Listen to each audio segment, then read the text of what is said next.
Algunos me ven con el clériman, no están acostumbrados, pero ya los viejos sí están acostumbrados. El clériman no es de los sacerdotes, de los protestantes. Los protestantes lo incluyeron como un símbolo de la esclavitud del siervo al Señor. Sabe que al esclavo se le colocaban las cadenas y se vendían en mercado. Pero los curas les gustó y se quedó con ellos. Y los protestantes, creyendo que todo eso era católico, lo pateamos por allá. Aunque hay pastores protestantes que lo utilizan. Los presbiterianos, los metodistas, los luteranos. Y en la IEC, yo. Que los otros no se atreven. Le dicen que después son curas. Y eso no es de los curas, es de los protestantes. Bueno, ya me deben eso. Vamos a seguir con lo que hemos venido conversando con ustedes en estos domingos. Y es el tema de con Cristo y en Cristo. ¿Sí se acuerdan, no? Déjenme yo grabo aquí. Con Cristo y en Cristo. Y ustedes me pidieron que me quedara ahí en la carta a los Efesios, ¿cierto? Entonces vamos a continuar allí en el capítulo 2, versículo 11 hasta el 22. Y vamos a hablar hoy qué es la iglesia en Cristo. ¿Oyeron? Ya estuvimos hablando quiénes somos nosotros personalmente en Cristo. Hoy vamos a ver como comunidad quiénes somos en Cristo. ¿Qué dice Pablo con respecto a esto, ¿no? Entonces, eso vamos a compartir con ustedes. Ya los que estuvieron temprano ya tuvimos la lectura, ¿cierto? Con Rosana. Entonces, ahora nada más vamos a compartir el texto ahora. Déjenme les leo la introducción para no perderme. Con Cristo y en Cristo es una fórmula que introduce el apóstol Pablo en sus escritos para hacer entender la unidad que existe entre Cristo y aquellos por quienes Él llevó a cabo su obra en la cruz. Es decir, para aplicar a los suyos lo que aconteció y acontecerá aún en Cristo crucificado. A eso que se refiere Pablo con la expresión con Cristo y en Cristo. Para decirnos qué sucedió en la cruz que hoy también nos afecta a nosotros. Esta expresión de Pablo se encuentra, yo las conté en estos 3 primeros capítulos. Me busqué el texto griego y las conté. Y se encuentran 23 veces en los 3 primeros capítulos de esta epístola. 23 veces. Tremendo, ¿no? Para Pablo, el evangelio no se puede entender sin la cruz de Cristo. Para él no se puede entender el evangelio sin la cruz. ¿Por qué? Porque para Pablo el evangelio no se puede entender afuera de la cruz. Porque el Cristo que él conoció fue el Cristo crucificado y resucitado. Él no conoció el Cristo encarnado. Nunca lo vio. Y eso se lo echaban en cara a él para acusarlo de que él no era apóstol, porque no había visto a Cristo personalmente. Y él se va a defender. Y va a decir entonces que hay un evangelio diferente al de los apóstoles. Y él habla en Romanos de mi evangelio. Pero es el evangelio que él concibe desde el crucificado, no del encarnado. E incluso él se defiende de la siguiente manera en 2 Corintios, capítulo 5, versículo 18, que dice, y si conocimos a Cristo alguna vez en carne, ya no lo conocemos en carne, sino en el Espíritu. Y él se defiende de esa manera. Dice, ¿qué Cristo conocen ustedes ahora? Nadie lo puede ver ya físicamente. Ahora lo conocemos en el Espíritu. Y ese es el Cristo que Él nos presenta, ¿no? Entonces, desde aquí, desde este Cristo, Él construye todo lo que es, lo que Él cree de Él y del Evangelio desde el Cristo crucificado. Por eso es el único autor bíblico que utiliza la expresión en y con, en Cristo. Él es el que introduce en la Biblia este término. En esta carta Pablo también utiliza la palabra eclesía, que de ahí viene la palabra iglesia, y la utiliza 9 veces. Y esto sí me interesó porque es lo que voy a hablar con ustedes. Y una de las partes de la hermenéutica es que el lector tiene que estar pendiente de las repeticiones, porque eso puede determinar el tema que se está tratando, la repetición. Y él repite 9 veces el término iglesia. Eso quiere decir que la carta a los Efesios es una carta eclesiológica que tiene que ver con los asuntos de la iglesia. O sea, esta es la carta más eclesiológica del apóstol. Pero es una eclesiología referida a Cristo, porque se encuentra la palabra 23 veces en Cristo. Entonces lo que Pablo está diciendo es que la iglesia como tal se debe entender en el crucificado para poderse entender como iglesia. Y es interesante, por ejemplo, 9 veces se encuentra la palabra en Efesios 1:22, Efesios 3:10, 3:21, 5:23, 5:23, 5:25, 5:27, 5:29 y 5:32. Ahí se encuentra la palabra eclesía. Ven y les cuento lo siguiente. La palabra eclesía la introdujeron los griegos, mucho antes de que apareciera Cristo, por allá en el tiempo de Platón, Sócrates y toda esa gente, 400 años antes de Cristo. Ellos fueron los que introdujeron la palabra eclesía.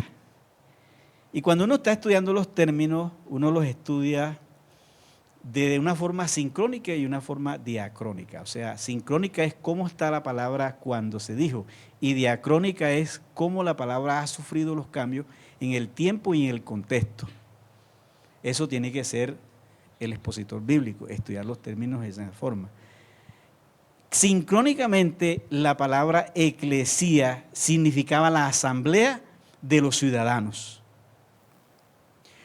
En la Grecia antigua, la sociedad estaba dividida en 3 grupos. Los ciudadanos de la poli, la ciudad, que conformaban las asambleas donde se decidían. Estaban también los libertos y los esclavos. Entonces, los ciudadanos eran las personas libres. La asamblea de los libres se le llama eclesía. Ellos eran los que tomaban las decisiones en las asambleas, las decisiones de la ciudad, las decisiones administrativas públicas, las tomaba la eclesía. De allá viene la palabra democracia, porque era el poder que demo, que es pueblo, y cracia, que es poder. Democracia, el poder que se constituye en la asamblea de los ciudadanos, de la poli. Eso es lo que significa la palabra eclesía en su momento. Ahora, ustedes se darán cuenta que a última hora no es el poder del pueblo, sino de una élite, porque no pueden decidir ni los esclavos ni los libertos. Quienes deciden son los ciudadanos libres en ese tiempo. Entonces eso constituye la palabra eclesía, la asamblea de los ciudadanos de la poli, los que deciden. No crea que eso dista hoy mucho. ¿Cierto que así es? A veces decimos no, que la democracia, que el poder está en el pueblo. Eso hay que mirarlo con buenas gafas. En verdad, ¿dónde está el poder? La democracia, demo que es pueblo y la cracia que es el poder. Entonces, De allá viene la palabra eclesía. Ahora, cuando Pablo la utiliza, ya aquí sí hay una sincronía, ya hay un cambio del paradigma de la palabra, cuando Pablo va a utilizar la palabra eclesía. El término eclesía que lo introdujeron los griegos para hablar de los ciudadanos que conforman, bueno, ya eso lo dije, la asamblea. Pero como se puede observar, quienes deciden eran una minoría que podía decidir y se excluía el derecho de elegir a los libertos y a los esclavos. En sí era una asamblea excluyente. Era una asamblea excluyente.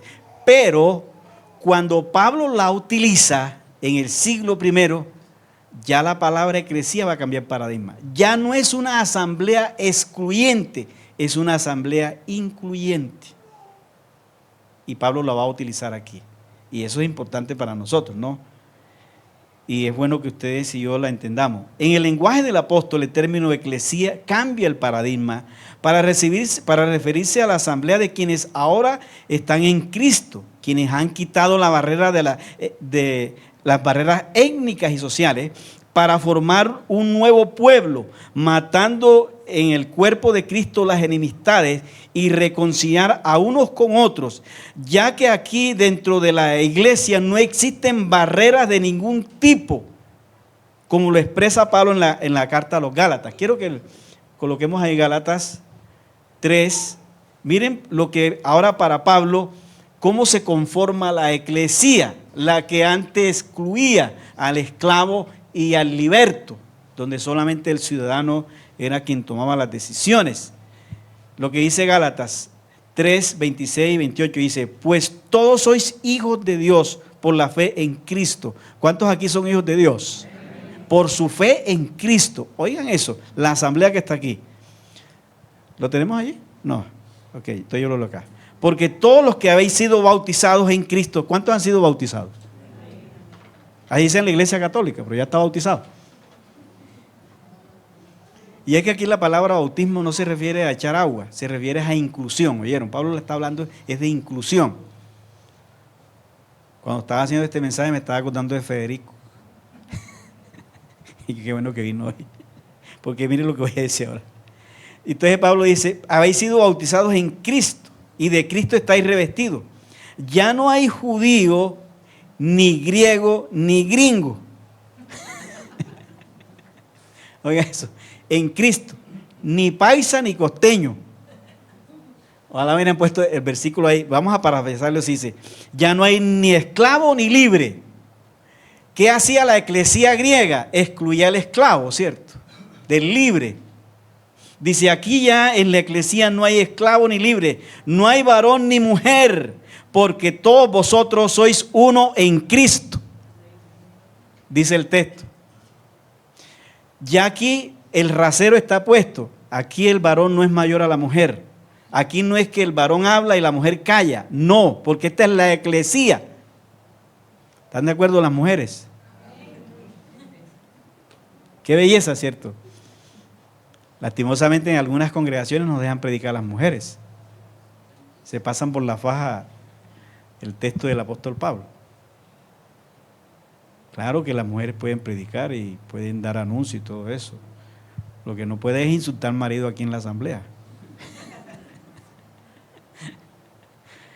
Entonces, miren lo que Pablo está diciendo, ¿cierto? Hermanos, y yo les comento en esta mañana, qué belleza. La iglesia es eso. La iglesia es eso. La asamblea de los que han sido libertados en Cristo, y que la iglesia es una alternativa a la sociedad de hoy, que es un lugar donde se incluye y no se excluye. En esta sesión de la carta a los Efesios, el apóstol Pablo pone en evidencia cómo en la cruz Cristo llevó a cabo la reconciliación del pueblo de los judíos, del pueblo judío con los gentiles, formando un solo cuerpo, el cual es la iglesia. Eso lo dice en el 2:16. Dice: mediante la cruz reconciliar con Dios ambos en un solo cuerpo, matando en ella las enemistades. Está hablando de los judíos y los gentiles. ¿Oyeron? Y dice que la cruz de Cristo quitó esa pared, que ya no, en la iglesia no existe ni judío ni gentil, que somos uno en Cristo. La cruz de Cristo llevó a cabo un proceso de que seamos un solo pueblo, un solo pueblo. Esta es una reconciliación étnica, ya que la iglesia estaría compuesta por gente de todas las naciones, africanos, indios, chinos, colombianos, peruanos, de todas partes. La iglesia estaría conformada por gente de todas partes, de todas las etnias. Entonces Pablo está hablando de que Cristo llegó a cabo en la cruz la reconciliación étnica de las naciones. Porque el monopolio antes de venir Cristo lo tenía Israel. A Israel era que se le habían dado las promesas, a Israel era que se le había dado el culto, el sacerdocio, a Israel era que se le había dado todo eso. A los gentiles no se nos había dado. ¿Por qué? Porque Israel tenía que ser el sacerdote de Dios para las naciones. Y a Israel fue que le dieron todos los argumentos para que el mundo conociera a Dios a través de Israel. Pero Israel fracasó. Israel fracasó. Y fue puesto a un lado. Y de paso aquí les digo, aquellos que siguen a este señor Al-Dusi, se ponen a verlo, ¿no? Ahí en la televisión. Ese señor es un judaizante. Y ese las tira de doctor, pero no sé dónde estudió. Y ese señor está equivocado en algunas cosas, porque él es dispensacionalista. Los dispensacionalistas, hago este paréntesis aquí, son los que dividen la historia de la salvación en 7 etapas. Creación, caída, promesa, ley, gracia. Bueno, se me escapó una. Vamos a ver si la recuerdo. Primero, inocencia, vamos a tomarla así. Después, conciencia. Inocencia es cuando Adán está en el huerto sin conocer pecado. Conciencia es cuando peca y ya tiene conciencia del bien y del mal. Razón, el tiempo de Noé y todo eso, razón. Promesa con Abraham. Ley con Moisés. Gracia con Cristo y reino ahora que hay el rapto. Que eso no lo va a ver. Los hermanos que están pensando aquí en rapto, fíjense de eso. Cristo viene y todo ojo le verá. Porque eso del rapto es invento del dispensacionalismo. ¿Quién inventó el dispensacionalismo? Lo inventó un señor irlandés llamado John Derby, irlandés, en el siglo XVIII. Y aquí en América Latina lo propagó la Biblia Scofield, el dispensacionalismo. Yo no soy de esa corriente, yo soy de la corriente del pacto. Hay 3 corrientes, dispensacionalista, el pacto y el reemplazo. Son las 3 corrientes. Nosotros históricamente pertenecemos a la teología del pacto. ¿Qué quiere decir? Que nosotros creemos que en Cristo se sellan todos los pactos, que ahí culmina todo, y que hay un solo pueblo formado en Cristo. Y este Al-Dusi dice que ahora que pase esto, Dios va a volver al pacto con Israel otra vez, porque toma Hebreos 10:16. Dice, y después de esto, es que el autor bíblico está hablando de lo que ya pasó. Eso no está hacia el futuro. Y ese señor utiliza mal el texto para decir que Dios va a entrar con Israel después en pacto, después que rapta a la iglesia. Y es unos cuentos fantasiosos. Y a la gente le gusta la farándula, ¿no? Pero hay que ser serio con eso. Aquí dice la Escritura en Efesios que Dios hizo de Israel y los gentiles un solo cuerpo, que es la iglesia. Ya no existen 2 pueblos de Dios, existe uno solo. Es la iglesia conformada por gentiles y judíos, que ya todo se hizo en la cruz. La noche que Jesús estaba con los discípulos en el aposento alto, levantó la copa y dijo, esta copa es la nueva alianza que hago con el pueblo. Cristo hizo el nuevo pacto. ¿Y quién es Israel? Israel es Cristo. Y el tronco de donde se desgajaron las ramas, que lo utilizan mucho estos dispensacionalistas, para decir que nosotros nos inyectaron, que arrancaron Israel, nosotros nos metieron, no es Abraham, es Cristo. es Cristo. Es el tronco donde recibimos la savia. Y allí en ese tronco nosotros, como ramas silvestres, fuimos injertados por la fe en Jesucristo. Y ahora conformamos el nuevo pueblo de Dios, formado por gente de todas las etnias. ¿Estamos de acuerdo, mis hermanos? Por eso los judaizantes les cuesta, ¿no? Les cuesta. Es interesante que cuando hablamos de la reconciliación de los individuos, oigan esto, cuando hablamos de la reconciliación de los individuos, Pablo habla de enemistad, pero se me olvidaba decirles una cosita antes. Pablo habla de reconciliación en la cruz de 3 elementos, que no se lo olviden. Miren esto, aquí habla de la reconciliación étnica, de la reconciliación de los pueblos. Pero en Colosenses, que no lo tienen allí, quiero que lo busquen ustedes si tienen su Biblia ahí. En Colosenses capítulo 1, Pablo habla de otra reconciliación. En el versículo 20 habla de la reconciliación cósmica, de cómo el Señor en la cruz reconcilió todas las cosas. Para los judíos, para la mentalidad semita, ellos manejaban el concepto que cuando Adán pecó, el cielo se separó de la tierra y una separación cósmica. Y Dios se alejó del cosmos. Pablo toma el concepto y dice, en Cristo volvió otra vez Dios a reconciliar el cosmos con Dios. Ahí habla en versículo 20. Dice, por medio de él reconciliar consigo todas las cosas, así las que están en la tierra como las que están en los cielos, haciendo la paz mediante la sangre de la cruz. Y pase al versículo que sigue. Y vosotros, aquí habla de la reconciliación personal de cada persona.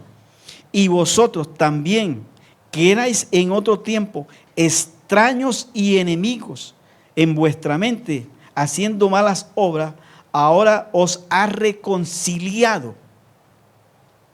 Entonces, ¿cuántas clases de reconciliación se dan en la cruz?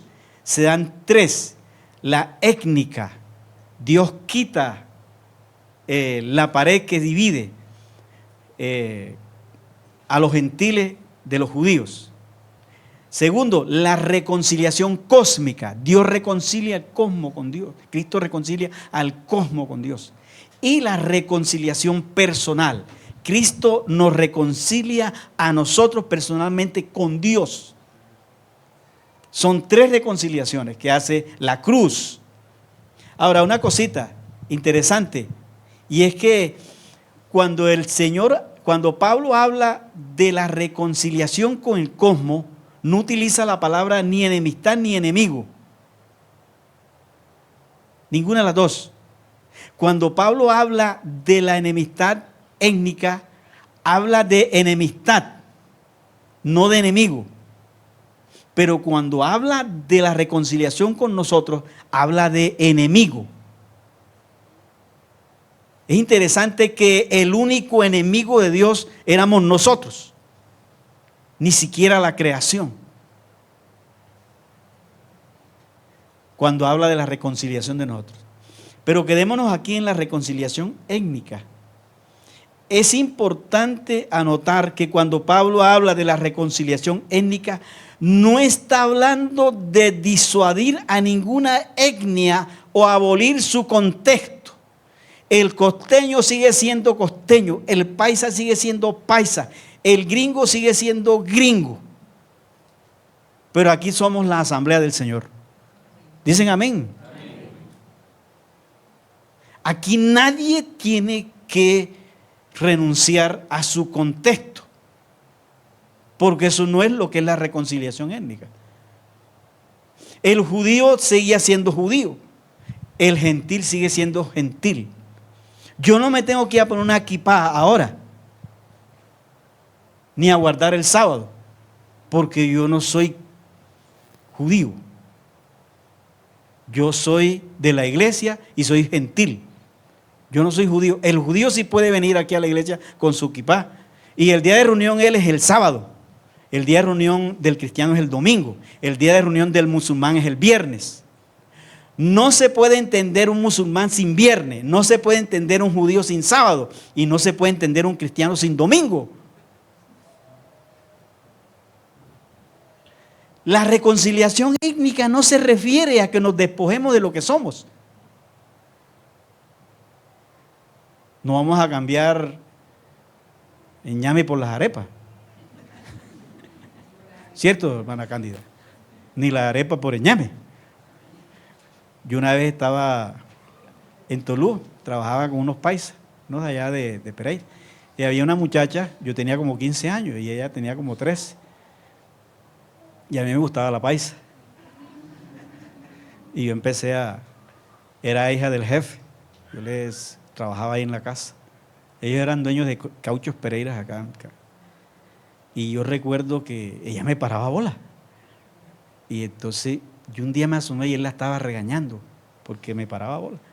Y él le dijo, usted va a cambiar la arepa por el ñame.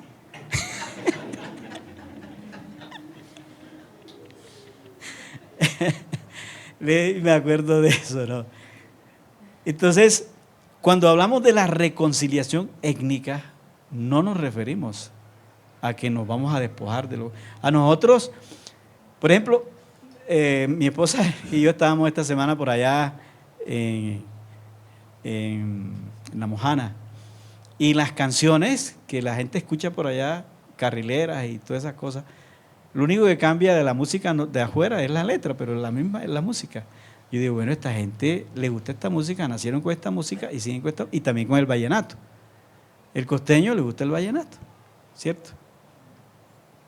Y aunque venga Cristo, le sigue gustando el vallenato, porque ahora los cambia por los cristianos, pero la música es la misma, no cambia nada. Por eso, quítense de la cabeza que hay música del diablo y música de Dios. No, la música es un lenguaje, como las letras. Lo único que cambia son los mensajes, pero la música es igual. El diablo no tiene música. La música es un lenguaje universal como las letras. Lo único que cambia es el mensaje apenas. Usted se cuenta para que vea. Con la misma música se hacen muchas cosas, ¿no? Entonces no saquémonos de la cabeza eso. Entonces nosotros, aunque somos de la iglesia, somos colombianos. Somos colombianos. Yo recuerdo que estuve en una reunión internacional cristiana fuera del país, y lo más lindo que pusieron ese día era una reunión de la UNICEF, de la ONU, por ahí. Yo no sé por qué estaba ahí, pero estaba ahí. Y colocaron, en enero Joche se cogió, en enero Joche se cogió, un mochuelo en la montaña de María. Y Dios mío, eso para mí me erizó el pelo. Escuchar uno eso, como costeño en otra parte, ¿cierto? Luisita, que ha estado bastante por fuera, escuché una canción, ahí se vallenata por fuera del país cuando uno tiene rato de no venir, ¿cierto? ¿Qué siente uno? Porque uno hace parte de eso. Y la reconciliación con Cristo no nos despoja de nuestra realidad de contexto. Seguimos siendo lo que somos. Entonces Pablo nos está refiriendo a que nos tenemos que despojar de estas cosas. Pero sí empezamos a ser parte de la iglesia. Y por eso esta iglesia, que este mensaje es muy pertinente para ustedes, aquí hay de todo, ¿cierto? Paisas, costeños, rolos, santandereanos, gringos. Este gringo no se quiere reunir con los otros gringos. Aquí hay culto de gringos a las 2 de la tarde los sábados. Dice, no, yo me siento bien allá. Entonces, pero fíjense cómo vivimos como iglesia, ¿cierto que así es? ¿Se sienten incómodos aquí? Porque somos la iglesia, no importa de dónde procedamos. ¿Por qué? Porque Cristo quitó la pared intermedia que había. Y miren lo que dice allí, quiero que lo lean conmigo en Efesios capítulo 2, para que se den cuenta, que dice, versículo 14, porque Él es vuestra paz, hablando de Cristo, que de ambos pueblos hizo uno, derribando la pared intermedia de separación. Esa es una metáfora, la pared intermedia, la pared como esta que nos separa de allá, las paredes culturales.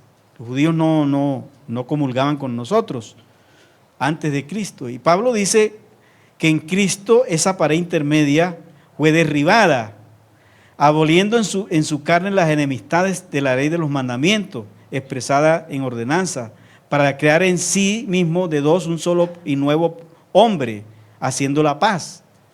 Dice que Dios creó de ambos pueblos, de gentiles y judíos, un nuevo hombre, haciendo la paz. Entonces, para Pablo, aquí hay algo interesante que Pablo dice. Dice que Cristo abolió las enemistades de los mandamientos expresados. Las enemistades. Las enemistades, oigan esto, párenme bola.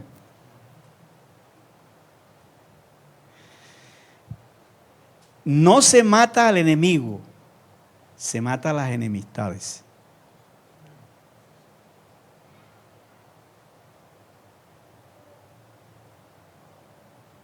No se mata al enemigo, se mata a las enemistades.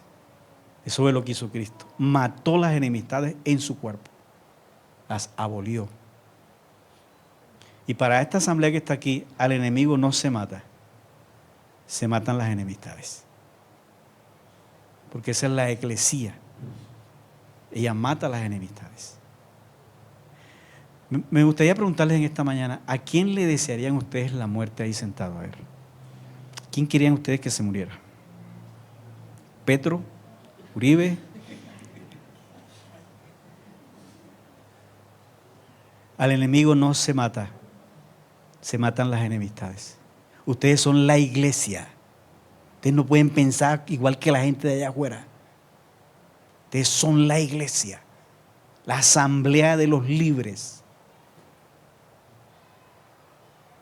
Ustedes no pueden pensar como Caracol y RCN.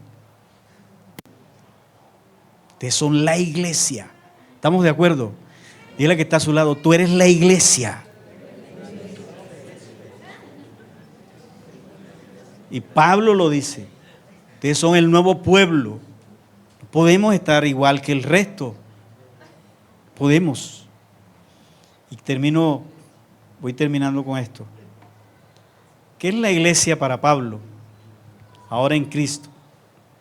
Para él, la iglesia está formada por aquellos que se han acercado a Dios y a sus promesas por medio de la sangre de Jesucristo. Ahí lo dice el texto. Pueden leer en la casa. Para Pablo. ¿Qué es para Pablo la iglesia? Es aquella que está formada por los que han encontrado su paz en Cristo. Ahí lo dice el texto. ¿Cuántos de ustedes han encontrado su paz en Cristo? Para Pablo, la iglesia es aquella que está formada por los que ya no tienen una pared de separación de ningún perjuicio social. Aquí no hay prejuicios sociales. Aquí el doctor, el médico, el abogado, el magistrado, el fiscal, ya está que estoy nombrándolos aquí, el juez, la psicóloga, el médico, al igual que el hermano que no ha pasado por la academia, todos somos hermanos en Cristo. ¿Estamos de acuerdo? No hay barreras. Incluso muchos de ustedes aquí no saben ni al lado de quién están sentados. ¿Oyeron?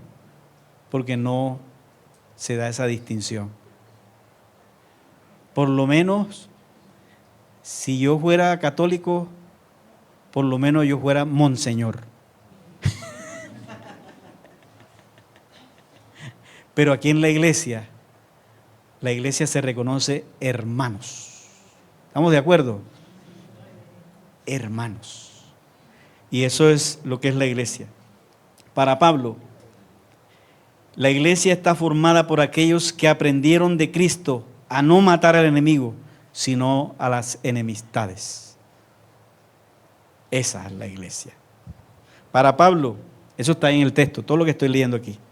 La iglesia está formada por aquellos que han sido reconciliados por la cruz de Cristo. Ustedes han sido reconciliados. Para Pablo, la iglesia está formada por aquellos que ya no se sienten extranjeros ni advenedizos, sino que se sienten miembros de la familia de Dios. Quiero leérselos para que se den cuenta que yo les estoy repitiendo lo que Pablo dice. Dice capítulo 2, versículo 18, porque por medio de Él, de Cristo, los unos y los otros, tenemos entrada por un mismo Espíritu al Padre. Así que ya no sois extranjeros ni advenedizos, sino conciudadanos de los santos y miembros de la familia de Dios. ¿Cómo llama Pablo a la iglesia? ¿Cómo la llama? ¿La familia de quién? De Dios. Nosotros que estamos aquí somos la familia de Dios. Amén. Dios es nuestro Padre. Jesús es nuestro hermano mayor. No se equivoquen en eso. Jesús no es nuestro Padre. Jesús es nuestro hermano mayor. Y eso lo dice Pablo en Romanos 8, 29. Dice que Cristo es el primogénito entre muchos hermanos. Cristo es el original, nosotros somos las copias. Él es el hijo principal de la casa. La iglesia es la madre. Eso lo dice por allá en Gálatas. La iglesia es la que amamanta como tal. Esta es la casa de Dios, la iglesia. Entonces Cristo, esta es la familia divina. Y mire cómo termina Pablo esta parte. Dice, edificado sobre el fundamento de los apóstoles y profetas, siendo la principal piedra del ángulo Jesucristo mismo, en quien todo el edificio, ahora utiliza otra metáfora, utiliza para referirse a la iglesia, utiliza la metáfora del edificio. Un edificio que está en construcción, dice, y quien todo el edificio bien coordinado va creciendo para ser un templo santo en el Señor, en quien vosotros también sois juntamente edificados para morada de Dios en el Espíritu. Pablo entonces dice que ahora la iglesia en Cristo también es como un edificio que se está edificando.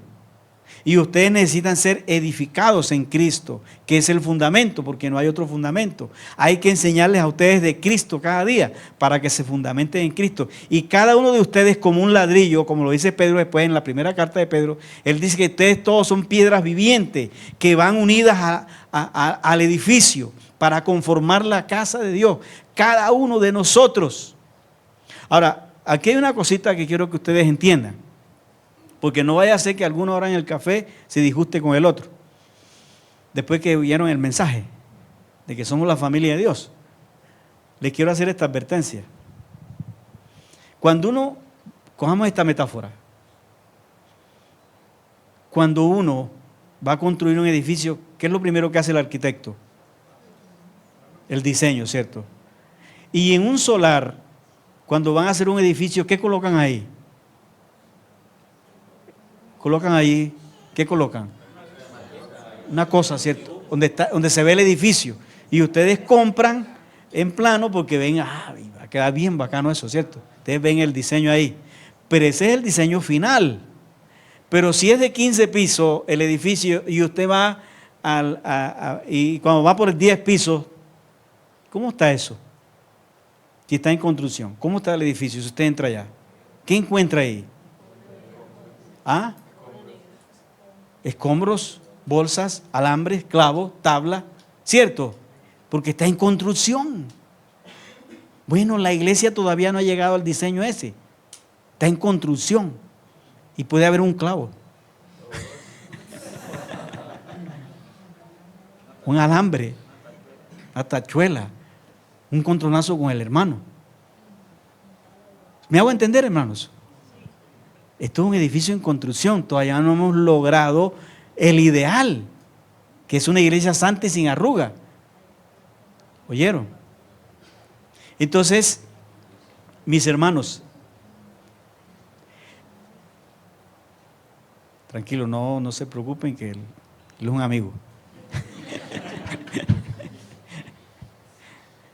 Escuchen bien esto. Entonces, La iglesia es un asunto en construcción. Yo creo que la mejor metáfora para entender la iglesia en Cristo es la de cuerpo, que Pablo utilizó. Dice que somos un cuerpo, ¿cierto que así es? Que todos los miembros se deben entre sí. Que si un miembro se duele, todo el cuerpo se duele con él. Por ejemplo, si a usted le pisan el dedo chiquito, ¿qué dice la boca? ¿Y qué sale a hacer la mano? ¿Cierto?